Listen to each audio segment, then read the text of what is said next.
বন্ধুরা, যারা যারা ভিউজ নিয়ে আপনারা চিন্তা করতেছেন যে আমার তো 100 হয়ে আটকে যাচ্ছে ভিউজটা, আমার 200 হয়ে আটকে যাচ্ছে ভিউজটা, আমার 300 হয়ে ভিউজটা আটকে যাচ্ছে।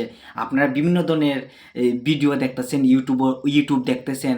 আসল কথা হয়েছে কি জানেন, ভিউজ যখন হবে কেউ আটকে রাখতে পারবে না, যেটার মধ্যে ভিউজ হবার হবেই। ঠিক আছে, অনেক সময় আটকে যায়, বলবে সে এই এটা অন করো, এটা অফ করো, এটা অন করো, এগুলো বললেই ভিউজ বেড়ে যায়। বুঝতে পারছি, এরকম বিভিন্ন ধরনের কথা বলবে, সেটা ভুল।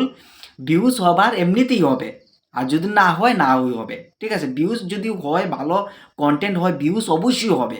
সেটা অন অফ কিচ্ছু নেই, সেটিং বলবে তোমাদেরকে নার্ভাস করে দেবে। ঠিক আছে, সেদিকে মনোযোগ না দিয়ে বেশি বেশি করে কন্টেন্ট তৈরি করে, বেশি বেশি করে ভালো ভালো ভালো ভালো দেখে দেখে ভিডিও তৈরি করে, বাস এমনিতেই এগিয়ে যেতে পারবে ইউটিউবে, আমার বিশ্বাস আছে। সবাই পাশে থাকো, আমিও নতুন 7 দিন হয়েছে।